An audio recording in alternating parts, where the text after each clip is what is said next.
Here is one of a series of talks by spiritual leader Lola McDowell Lee, spanning 2 decades from the early 70s through the 90s. Lola was a Zen Roshi, whose Rinzai lineage included Dr. Henry Platov and renowned Zen master Shigetsu Sasaki. Lola was a religious scholar as well as an ordained Christian minister. While the talks are focused mainly on Zen and Buddhism, Lola drew on many spiritual traditions, including those of Jesus, Plato, Lao Tzu, the Hindu Vedas, Meister Eckhart, and Gurdjieff.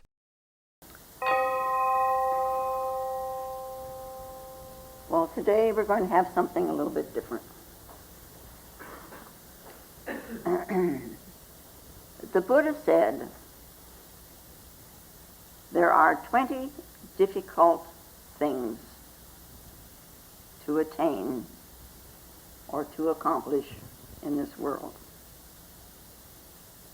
And we're going to go through some of these.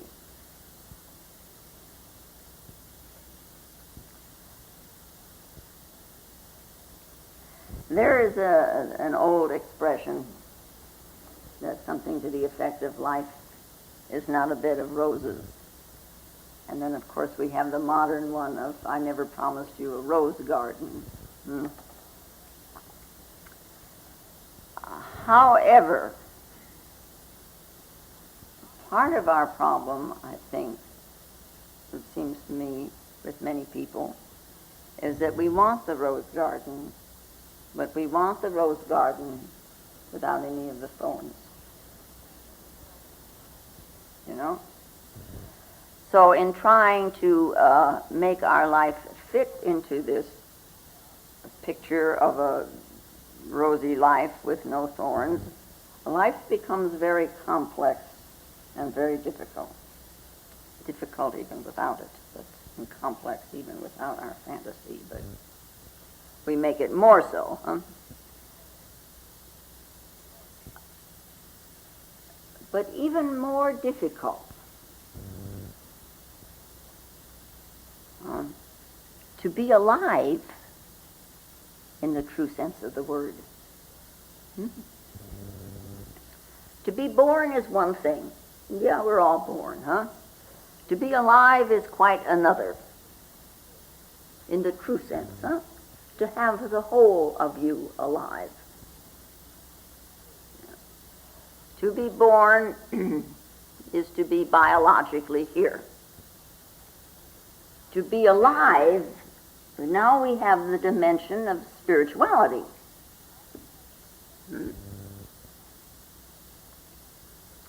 I mean, to know this other aspect of human nature, to be alive, to have that come to life. Then you're alive. And you're more than born, see, these two aspects of any human being. Yeah. So, to move from the biological realm to the spiritual realm is a task, and it is the task. St. Paul wrote to the Corinthians, you know, saying, it is sown a natural body, it is raised a spiritual body. There is a natural body and there is a spiritual body. And so it is written, the first man, Adam, was made a living soul. The last Adam was made a life-giving spirit. However, that was not first which is spiritual, but that which is natural, and afterward that which is spiritual. The first man, the biological man, the biological body. The first man is of the earth, earthy. The second man is of the Lord from heaven. And as we have borne the image of the earthy, we shall also bear the image of the heavenly. flesh and blood cannot inherit the kingdom of God. Neither doth corruption inherit incorruption. And then he goes on and on, with his instructions, so that we have in this the Pauline Christianity. It is a way of looking at Christianity. Christianity is very vast,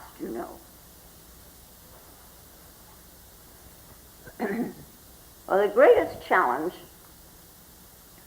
that we are faced with, this leap from the earthy to the spiritual, which is called in Christianity the heavenly, as to differentiate these two aspects, the heaven and earth. Or we could say from the visible to the invisible, or we could say from time to timelessness, which is also called eternity, or the eternal. So we have the earthy man, and we have the spiritual man, or the eternal man. Now, this man, Buddha, who was called the Buddha, he says there are 20 difficult things. And it would behoove us, I think, to look at these things as 20 steps or challenges,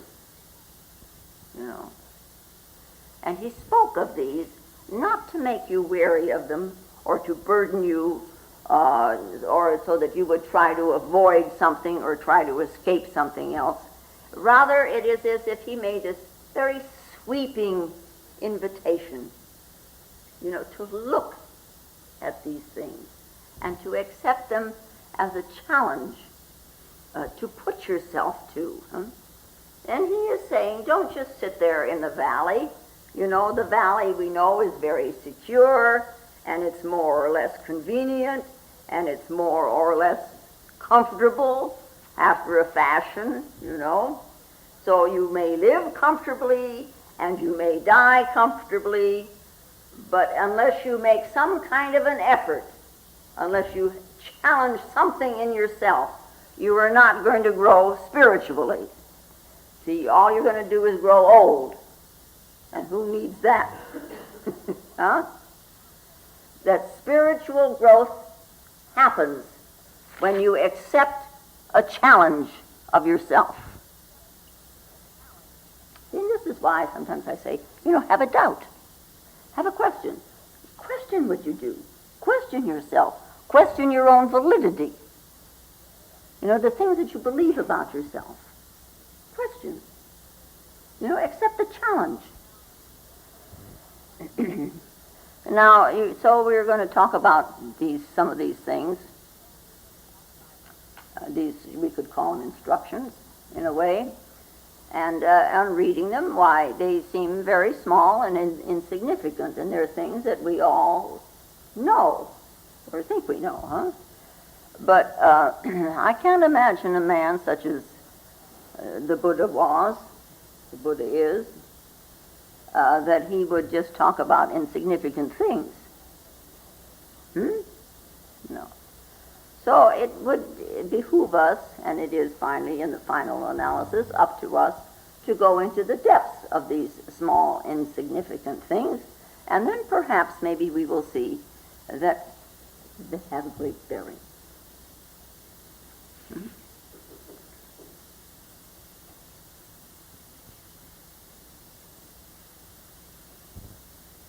Oh.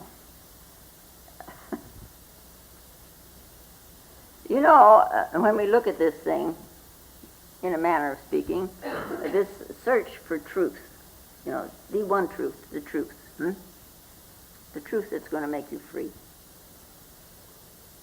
It really, in a way, is a search for the impossible.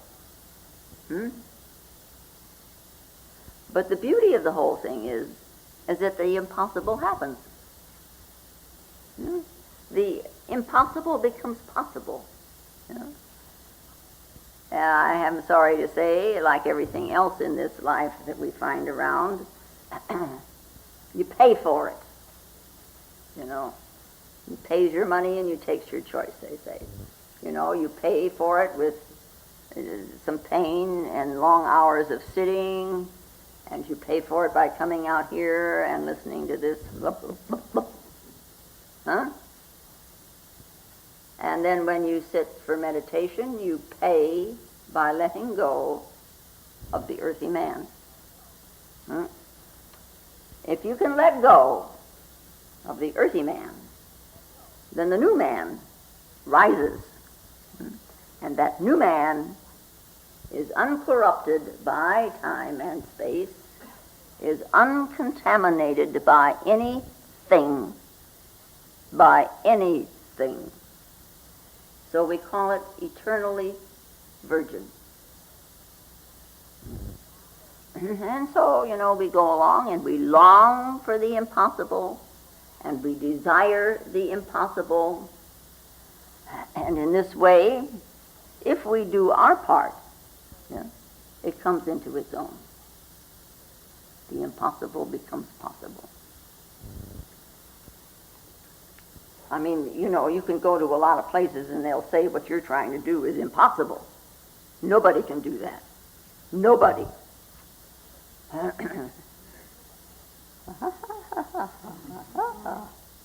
have known a few. Anyway, we start out with this number 1 instruction, and he says, this Buddha does, it is difficult for the poor to practice charity.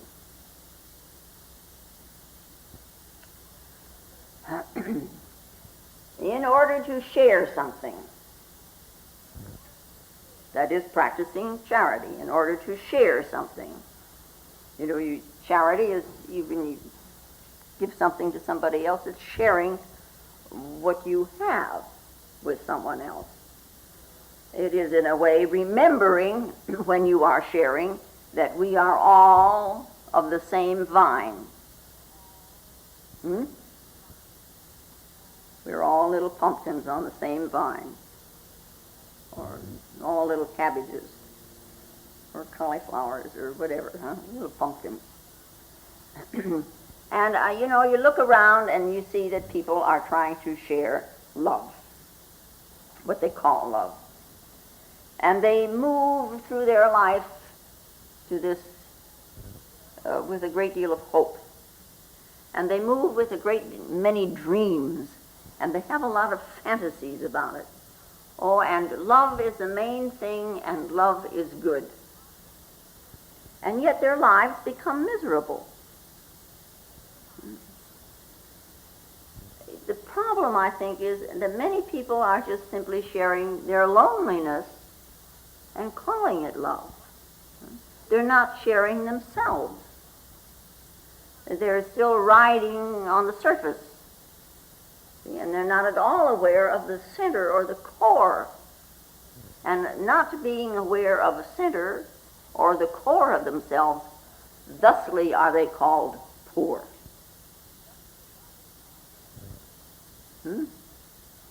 So Buddha, in this first instruction, it is difficult for the poor to practice charity, doesn't mean an individual without any money,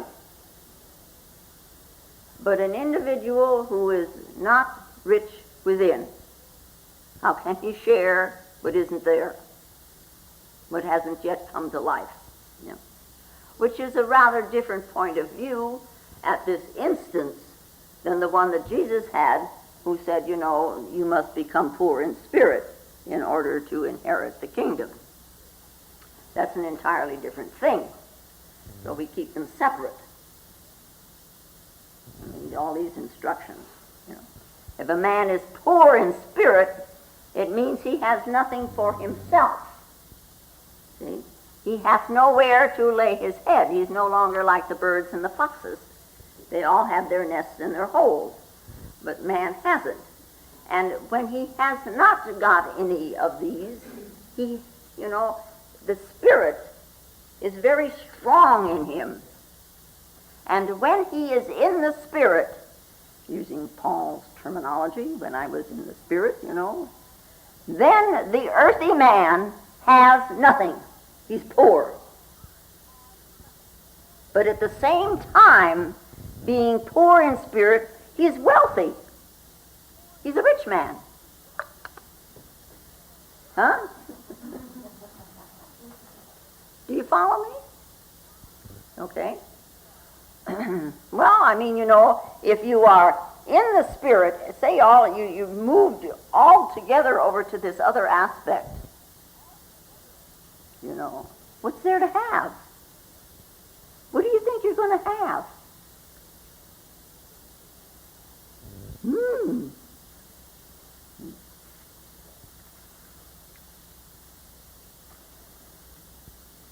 He says a poor man is one that is weak in spirit. That means he doesn't have enough of it. And being weak, he can't share. He hasn't got anything to share. And now, I think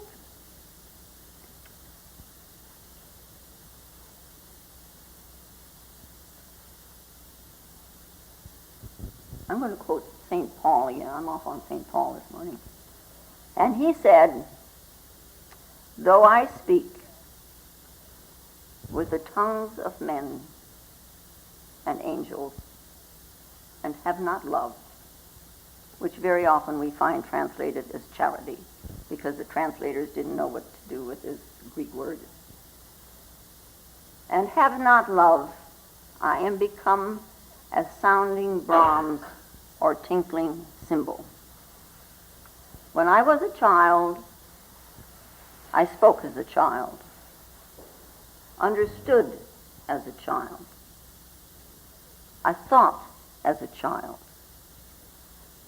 But when I became a man, I put away childish things. For now, we see in a mirror darkly, but then face to face. Now I know in part, but then I shall know even as I am known. And now abideth faith, hope, and love. These three. But the greatest of these is love. Now the love that he has a reference to is the love that rises out of the true self. And that is a desireless love. It is not an ego love. And once that love is known, it can never be taken away from you. You can never be robbed of it. This is your treasure. The greatest of these is love, And this you can share. You can have it in an abundance to share. This kind of a rich man has love. And it's like a poetry in him. It's like a dance in his life. It's a silence in his life. And he's rooted in life.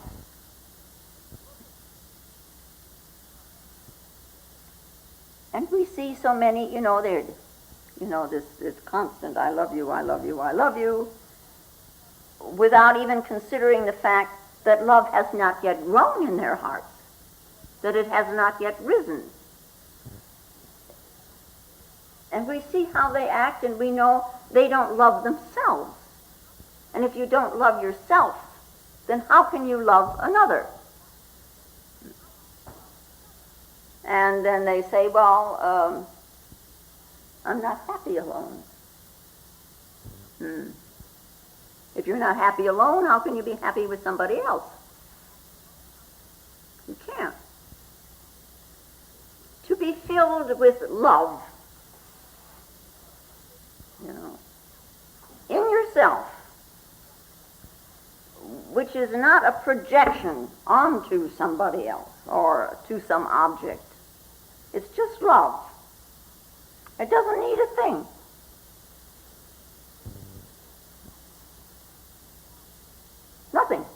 does it need?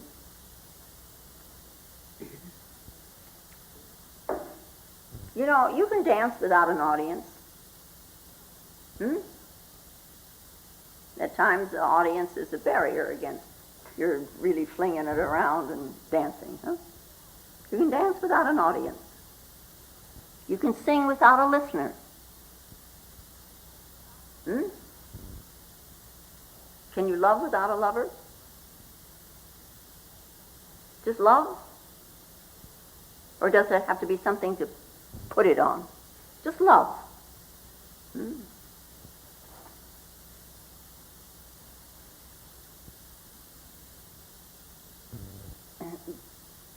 That kind of a love that rises very spontaneously.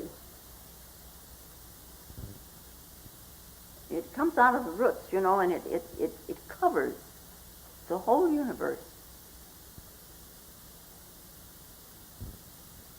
And when it comes like that, you know, then you can say, everything is my brother. It's quite a, you know, really a magnificent experience. And in that there can be a giving. But it is never a taking. And then we have it. It is patient. It is not jealous. It is not boastful. It is not arrogant. It is not rude. It does not insist on its own way. It is not resentful. Love bears all things, believes all things, and hopes all things. And it never ends. It's giving. This kind of sharing. Yeah. You know, it's kind of like little Mary. It was her 4th birthday, and somebody gave her a round, shiny dollar. And so she carried it around the house for a while. You know, like this. And sometimes she sat down on the stairs, just sitting there. It was so round and so shiny, and she just sat there and admired it. So one day her mother asked her, what are you going to do with this dollar? And she says, the little girl says, I'm going to take it to church. Oh, are you going to give it to the minister? No, I'm going to give it to the Sunday school teacher, and then I will let it be known that I'm really giving it to God. See? He will be as surprised as I was to get something besides pennies.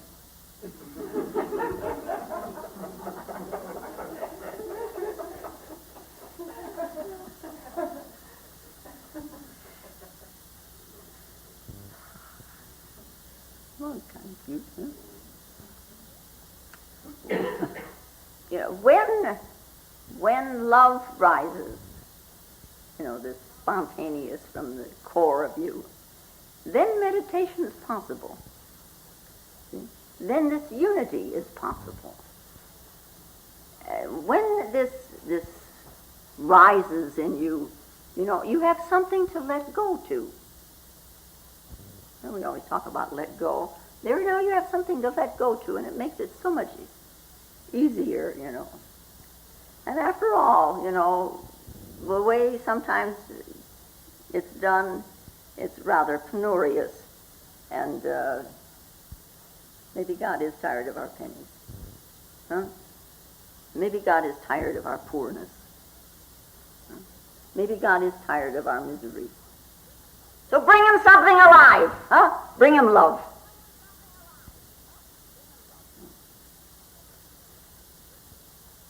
So this little sutra, you know, become rich within so that you can share. It's quite a challenge, isn't it? It's quite an invitation. Now, then he says, it is difficult for the strong and the rich to observe the way.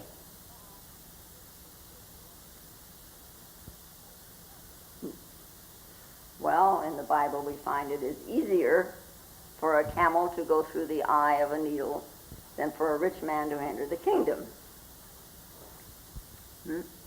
Why is it difficult for the strong?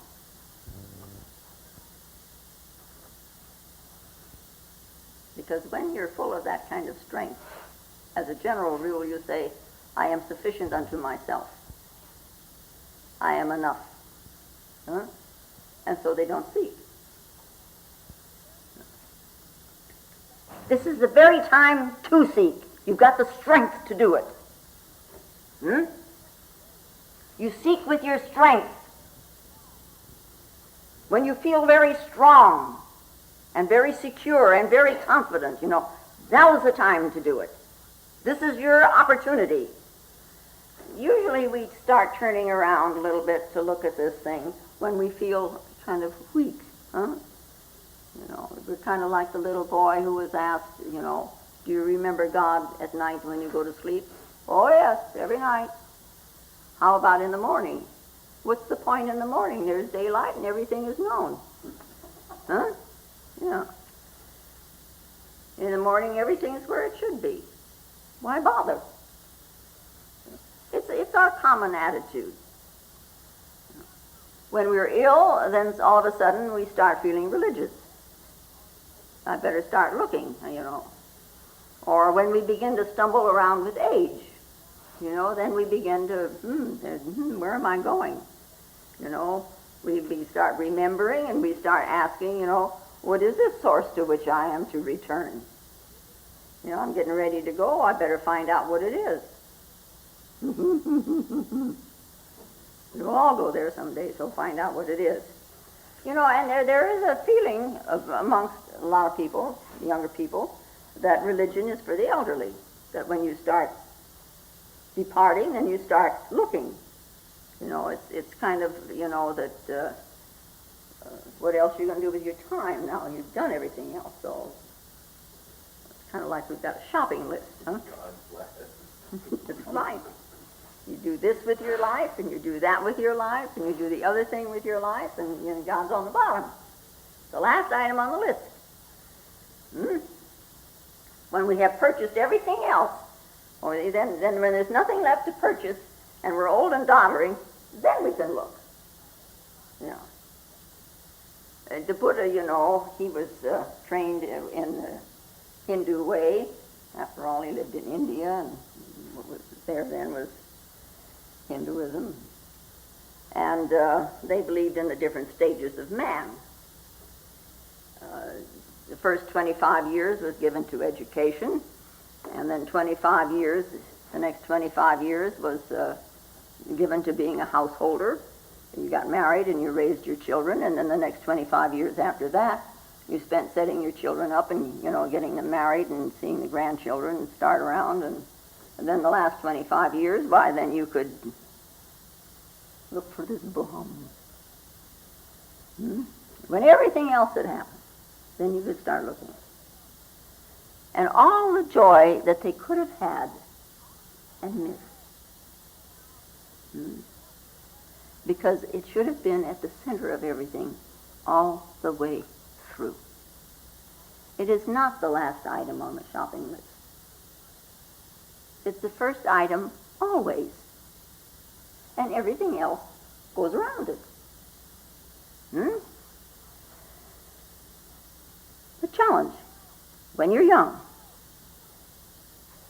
when you're any age, it's a challenge, But when you're young, and when you're strong, and when that energy is flowing, when you're ready to venture, when you've got the courage, and you're full of this zest,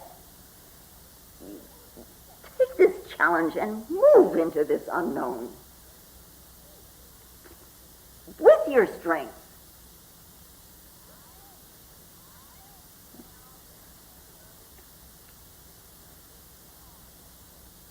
It is difficult, he said, to disregard life and go to a certain death.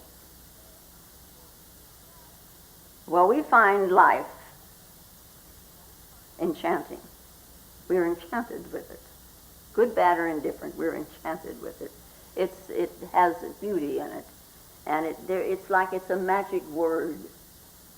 You know, it's a magic wand that things change and we are caught up in all the changes. And so we say it is the stuff that dreams are made of. Difficult to wake from this dream. Difficult to say, I will not give a sleep to mine eyes until I find the habitation of the mighty. Yeah. There are those who cling to the bank and think that this life is all there is. Why be concerned with anything else? I'm here today and gone tomorrow. And then there are those who try to understand, who try to penetrate deeply into the thing, and they become aware that this isn't all there is. And they try to jump into the river, into the stream, as it were, so they can return to the source. Now it is said that in deep meditation we die. That in deep meditation you encounter death. Meditation is a question of life and death.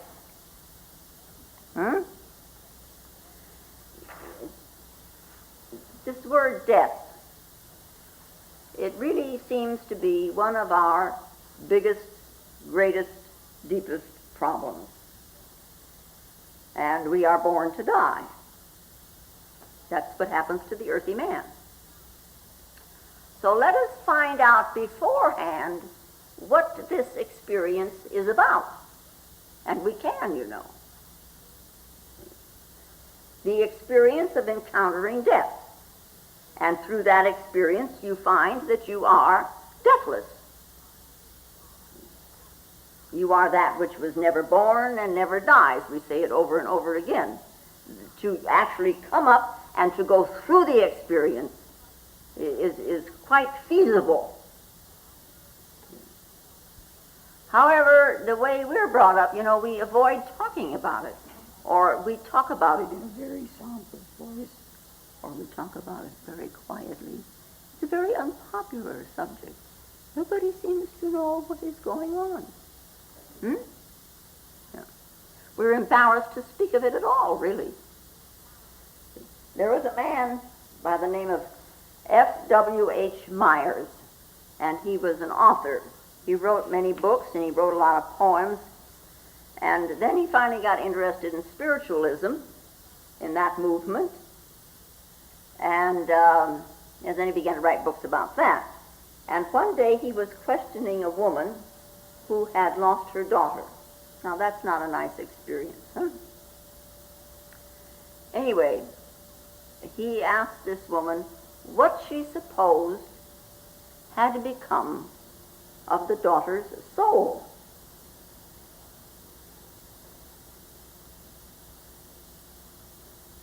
And here's this movement, that you're the same after death as you are beforehand, only you know everything. You start going to school over there and you take lessons, and people come to the spirit guides for looking for advice, and so they must know more. Anyway, this woman said, well, my daughter is enjoying eternal bliss.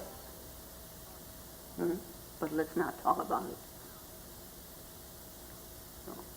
And this Mr. Myers wanted to know, well, if this daughter is enjoying eternal bliss, why is the subject then unpleasant? That you don't want to talk about it. We have invented all kinds of theories, and we carry all kinds of beliefs. We believe that we don't die. Or we have a theory that we don't die. And I say to you, you don't die. But do you know at first-hand experience, that you won't die? Now, in the teachings of the Buddha, this man, he wants you to accept the fact. He wants you to accept that you will die. All that you think you are is going to die. And he's very stern about it. He's a very kind, loving teacher. He's so kind sometimes that almost to a fault, you know. And you know, the people that have carried that on the strongest, this thing about death, are the Tibetan Buddhists. You know, they're the ones that go out into the wilderness in the mountains there, and they dig a grave, and then the poor monk has to go out and sit in the grave for 3 days and 3 nights, and pretend like he's dead. You know, the wolves come around and all, you know, and it snows and it's cold, and he has to face death in this way. You don't have to face death that way. You sit on a cushion in a warm room. Huh? And you know, if you look back at the old ancient times, in ancient Greek stuff and ancient Egyptian stuff of the ka leaving the ba and all, you know, the whole rigmarole there. The knowing of death.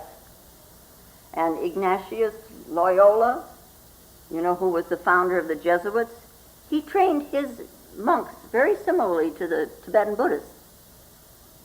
He made them go through death. He put them in a coffin, you know, where they were supposed to die.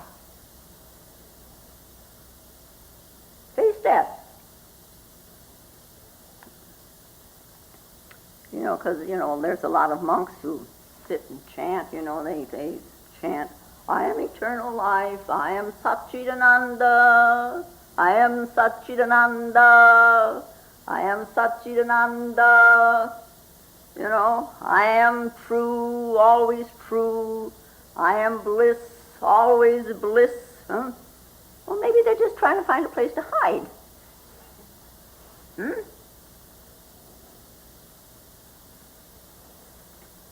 And this man Buddha says there isn't any place to hide. Not in the final analysis, no. So this comes as facing of yourself. Because if you're hiding, you haven't freed anything. And if you face yourself, you see this inner, which is beyond time and space. You know, Buddha must have been asked many, many, many times, what about death and hereafter? And you know, when I go over to Palomar and give a talk, but first rattle out of the box, you know, this is the question that comes up. What's your viewpoint on death and the hereafter?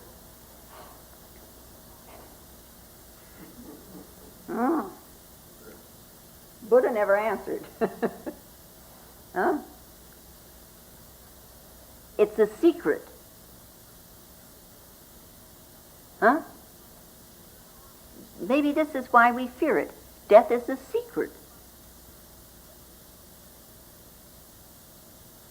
Yeah? If somebody tells you a secret, you come home to your wife or your husband or what the case may be, and you tell her whatever it is that you heard, and you also add the words that you were told, keep it a secret. Huh? Now the spouse is in trouble. Something has gone into the mind, and it has to come out again, or there will be a mental constipation.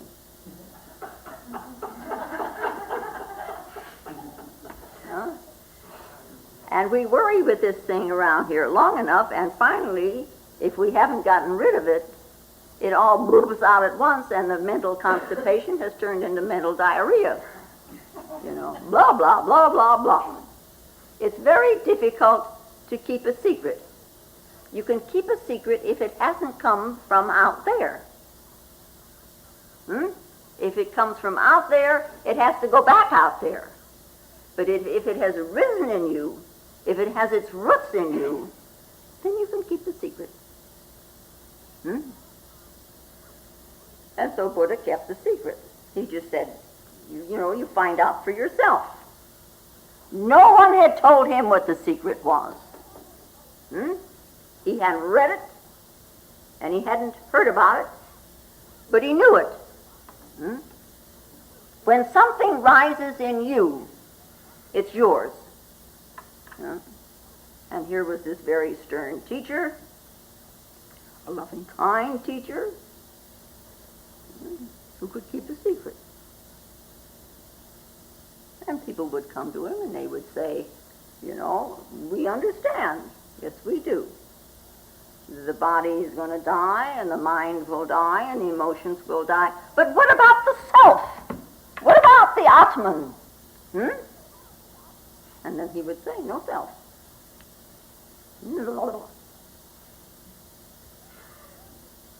In other words, he said, everything has got to go. Everything that you know as your present identity. And when you can die to everything that you know as your present identity, then that which will not die is present. What do you know about that?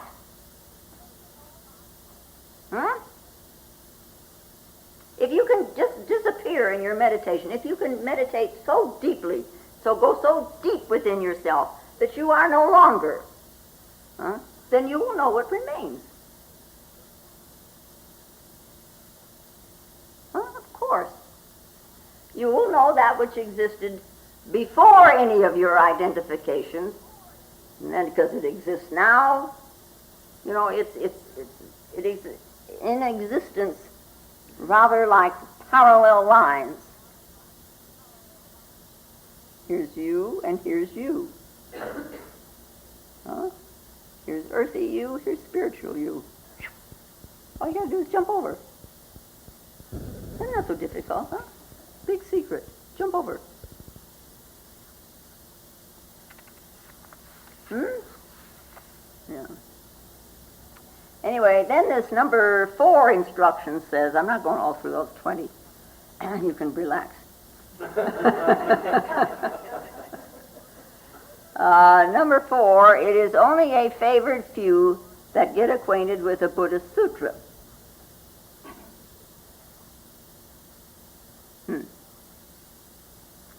Well, we could say when you begin to understand yourself, then you can begin to get acquainted with the sutras.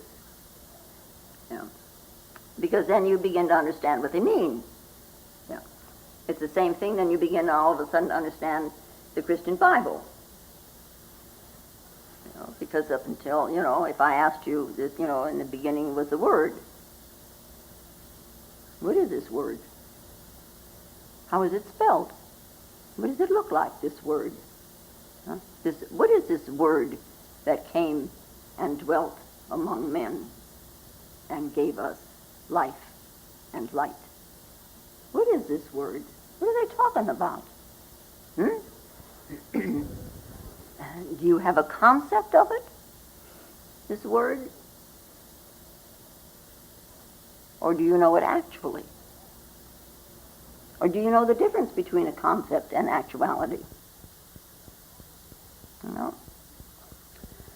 When you glimpse this word within yourself, then you're acquainted with it, Yeah. And few there are who even try. And number 5 is, it is by rare opportunity that a person is born in the age of a Buddha.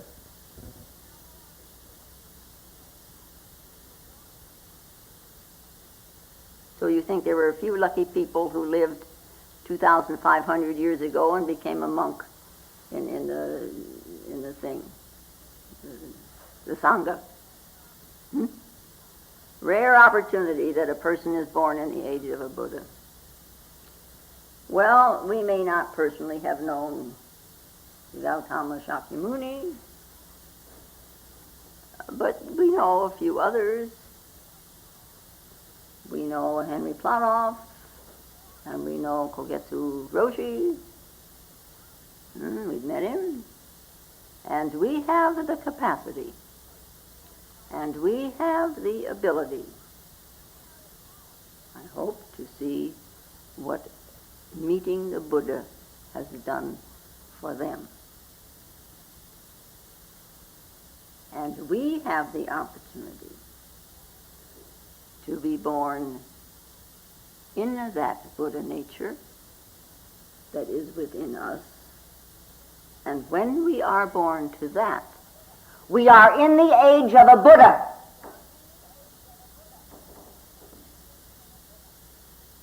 We have that rare opportunity to be born in the age of a Buddha. Yeah? It is difficult to conquer the passions, to suppress selfish desires. Well, it's difficult. We don't really even want them sometimes because some of these earth-shattering emotions, that make your teeth shake.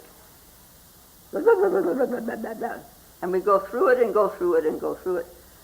But to make the effort, to understand, is the greatest adventure. Nothing else that you can do in your whole life, to try to take yourself in hand, to sit and to look at these passions, and look at the selfishness, and to look at the greed. Nothing on earth will give you as much confidence and self-assurance as looking and then coping with your own greed and selfishness. Yeah.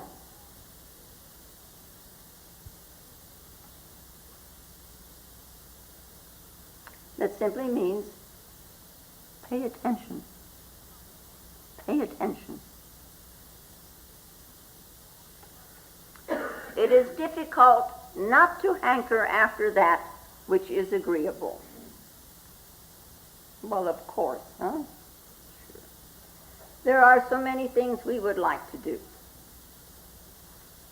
It's difficult to give them up and come out here and sit.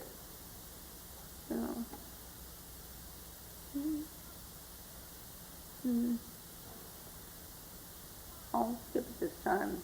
I'll go next time and sit twice as hard and make up for it. Yeah. Next time it comes twice as easy to say the same thing. Yeah. But if we have, somewhere like at the core, this emphasis, the emphasis of our life is on this truth, then agreeable or not, truth becomes the pivot. To find the truth, to be the truth, to be agreeable to that which is true. Then what other way is there? But you know how we are. The monk, he's standing there, his father's in bed, his father's dying, and the father whispers to the monk, please remember, wealth doesn't bring happiness.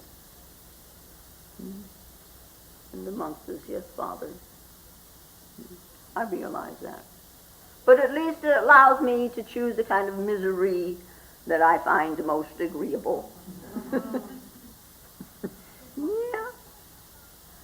Now, what about a place that is neither agreeable nor disagreeable?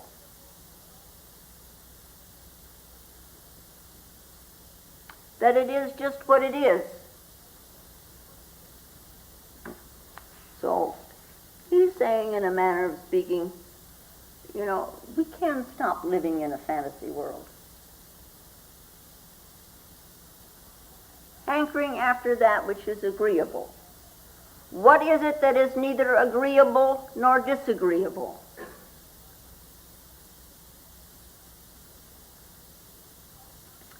It is difficult not to get into a passion when slighted. Okay, so somebody ignores you. Then anger is very easy.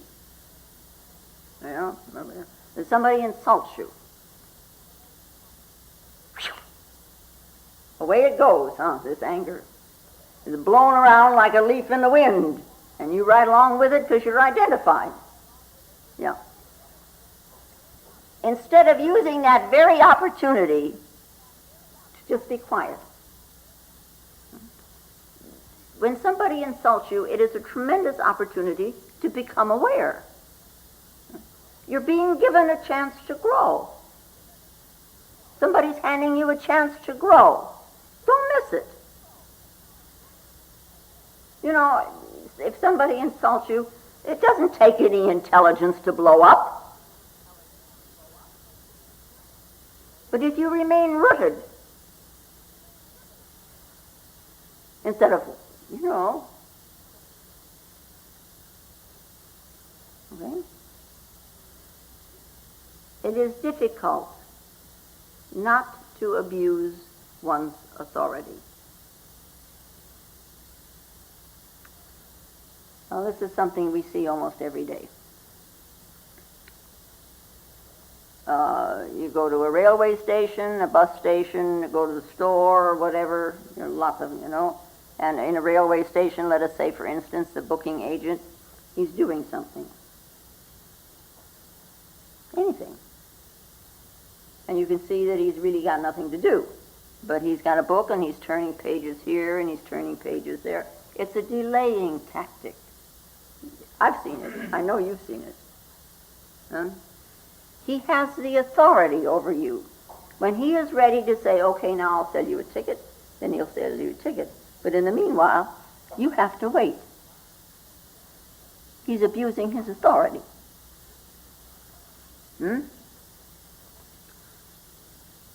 Not to do this, it seems almost as if it's going to rob him of something. It helps the ego, Maybe somebody did something to him and he's got to get even with this person, but he can't get even with that person because the person has the authority over him. Bing, bing, bing, you're it.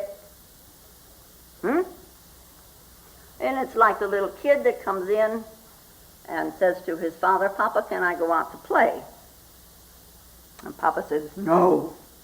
And underneath it all, he knows very well he's going to eventually let that kid go out to play. He doesn't seem to know it comes through in the no. When the kid begins to shriek and to jump around and scream, I want to go out and play. I want to go out and play.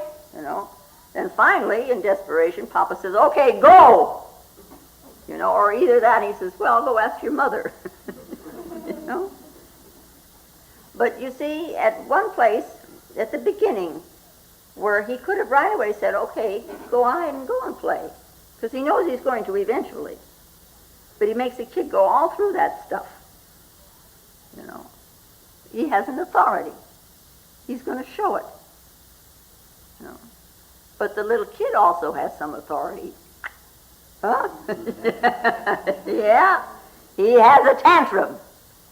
And the Papa knows that the neighbors are listening. So finally Papa says, go! And we see it happening all around. People throw their weight around. See, if your boss bullies you at the office, you come home and you take it out on your wife, or vice versa. If she's not a woman liver, then she takes it out on the child. And the child goes to his room and breaks his toys. Yeah, that's what he's got authority over, his toys. So we learn not to abuse the authority.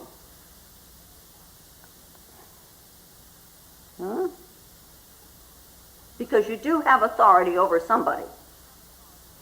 You do. Watch how you use it. If you will watch how you use your authority, you will have tremendous insights into yourself. Yeah. And as Lao Tzu said, you put the person behind and then watch what comes to the front.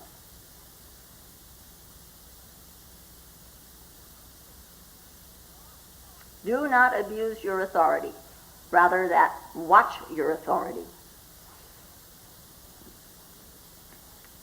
It is difficult to be even-minded and simple-hearted in one's dealings with others. Yeah, even-minded and simple-hearted is very difficult when one deals with the other, because with the other, somehow or another down the line, we're going to be cheated. We feel this. So we have to be careful. So you're going to be cheated? Be cheated. All they're great teachings have said that. Just be cheated. So what? You know, if Jesus said, you know, somebody slaps one cheek, you turn the other. Huh? If someone forces you to carry his load for a mile, carry it too. If somebody steals your coat, give him your shirt. That's what Jesus said. Yeah. And it's like our uncle who woke up one night and he heard this little noise and he crept down the stairs, and you know the stairs that they have there are very difficult to creep down. He stumbled down them. Anyway, he creeps down the stairs and he sees this burglar. Burglar's got a big piece of like a sheet on the floor and he's putting all this stuff in it, and the monk watches him, and the guy finally takes it up and ties the corners together and throws it over his back and goes down the street. And he's gone down the street about several blocks, and all of a sudden hears this noise behind him. And he gets a little leery, and he pulls up in an alleyway, and he waits there, and here comes the monk. And the monk says to him, seeing that you've taken most of my belongings, I think I'll come and live with you.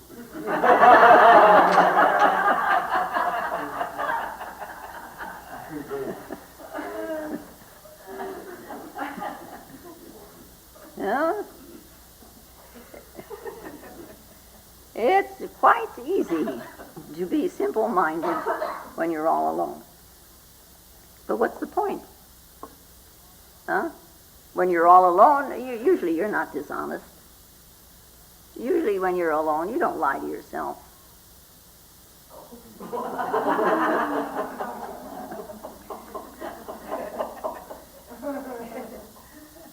You do. Well, very often when you're alone, you can see your egotism. Very often you can see the deceit. Not always, but sometimes. You know. See, there are a lot of things we can see when we're alone. You know. But when you're trumping around out there in the world, using this authority and so on, huh? What then? Being in the world changes you? Somehow. You're hiding. So this is, of course, one reason why people want to leave the world. You don't leave the world. You change yourself. You just change yourself. It is not always easy to change circumstances, but you can change the state of consciousness. And after all, that's the point. It is difficult to be thorough in learning and exhaustive in investigation. It is very difficult, believe me. I mean, when you come out here and sit, are you really investigating? Are you being thorough in your learning? We have a tendency to be lazy, so we just come and sit. And we cling to what is old. Well, after all, here's where we're at least somewhat efficient in what is old, huh? Yeah. And we have been told thus and so, and we are told thus and so. I mean, I'm telling you a lot of this morning. And it's easy to accept without learning anything more about it. Well, so-and-so said, so I will accept it. And it becomes part of your conditioning. We're lazy. And this laziness is a barrier. The most important thing there is you. This is your life. Okay? Have you investigated it? Have you investigated what it is? Or do you just take it for granted? Is all of your knowledge about your life borrowed? Is all of it from somebody else? What do you really know about your life? What do you really know about the two aspects of yourself? What do you know? Have you thoroughly investigated? Have you thoroughly investigated?